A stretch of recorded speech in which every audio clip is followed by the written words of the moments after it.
beginner-friendly side hustle? Let me explain why I say it's a beginner-friendly side hustle.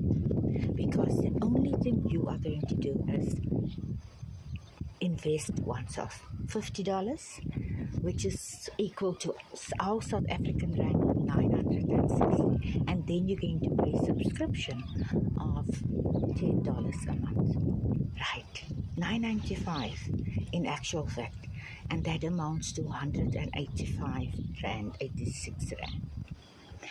And why I'm saying this, it's because for us to pay subscription is nothing. We've got Netflix, we've got DSTV, we've got Costco, we've got Target. We know we pay subscriptions, but we don't get anything back. See, that is the big difference. That's the difference. And that's what's making this beginner side hustle so brilliant. Because